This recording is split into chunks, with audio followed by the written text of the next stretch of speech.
din. Kami mga baby. Yung salita. Isang nakalipas na kahapon. Kasi ano? May isang lalaki na nangunguha ng tubig sa balon. Son!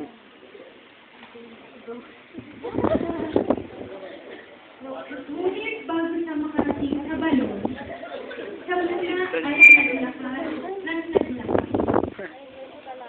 Paikot-ikot, hanggang mahulog ang paso. Tinapon eh. Grabe Nabuta! naman. Nabuta! Nabuta ang hawak ng baso. Late reaction. Kaya natabangan niya ang palayo. Natabangan niya paanan. Paanan? Inuha niya ang basag na baso. Son. Ano may At isang ang tarik? palayo. At nagtungo sa balon. Kanin ka nga yan. Nasigil. Ay, sa roll ah. Son! Nabukasan. Malapit. Nasigil na muli ang lalaki. Hindi, kailangan ng puso. May kasama na siyang isa pang nagsigil. Dalawa na sila. Dala nila ang kanina nilang palayo. Okay yung puso. Sila ay naglakad ng naglakad. Grabe naman ito. Umakyat sila sa isang matarik na punto. Puso. Matarik sa puso. Okay na sa akin. Matarik kaya lang. Napagod na katakbo! Dahil hinahapon ng aso! Tumigil! Tumigil! Tumigil ang aso sa paghabol ng aso. Napansin ng dalawa na nasa harap na sila ng balon. Umupo sila. Umupo sila sa balon. Sa bago. Laping. Habang nagpapahinga, nag-uusap, Nag-uusap daw. nag-uusap ang palayo. Sabi ng isa, Palayo. ay mataas, ay mataas, ay mataas. Nalungkot, Ang palayo. taas na palayo. Look, ulit. Nalungkot, nagsaka, at napaiyak. Napaiyak, nakakatawa ang isang palayo. Habang tuwang-tuwang nag-uusap ang dalawang tao. Kala ko ang palayok eh. Nagtanong ang isa, bakit hindi mo papalitan ang ginamit mong palayo? Butas na ito at hindi na makakakuha ng sapat na tubig. Sabi ng isa, simula nang nabasag ang palayok na iyan, flashback.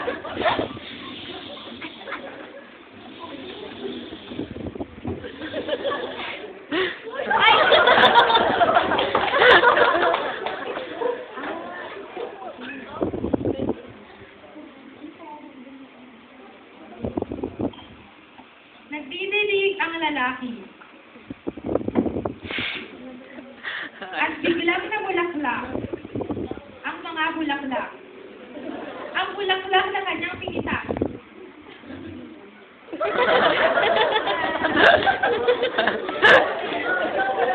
Nabangha. Nabangha siya sa nakita niya.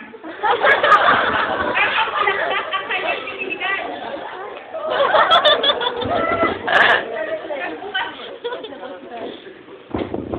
Nagbukas ito ng unti-unti. Simula sa pangalawang bulaklak. Pangalawa daw. Dalawa. Unin. Pangatlo.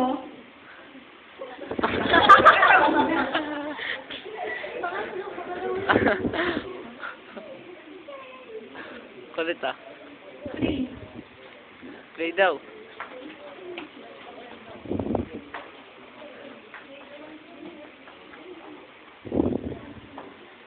Sabi ng lalaki, naging mas kapaki-pakinabang ito sa akin. Kahit sa'y bukas na. Pinatinig ko siya ng halaman. At sinula. Kahit may sira na ang palayong sa Alam mo iya. si Mr. Bean. Pero pa rin siya pakinabang.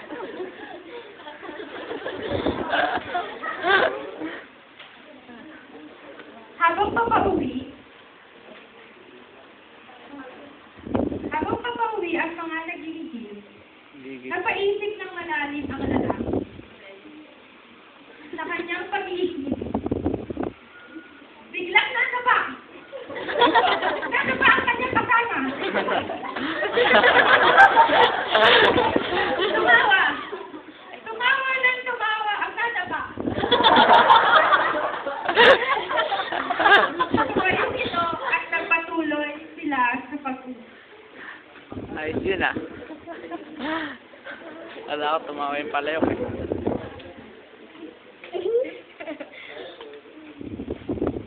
Habang nasa bahay, naisipan ng lalaki na ilagay ang paso sa langit.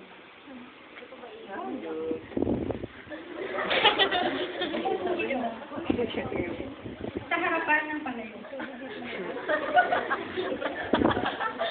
Naisip niya na sa likod na lang pala siya pupwesto. Naisip ng lalaki na tapalan na lang kaya ng epoxy ang sino. Pinapalan niya ang palayo. Hinaya ang patuyo at muli niya itong ginamit sa pagigib ng tubig. Sige. Bukas pa. Excited kayo. Yun lang po, thank you po. Explanation po.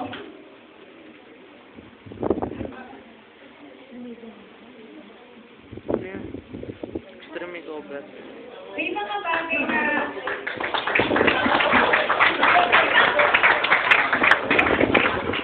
Sandali lang. May bagay na inaakala nating wala nang halaga o dapat nang itapon.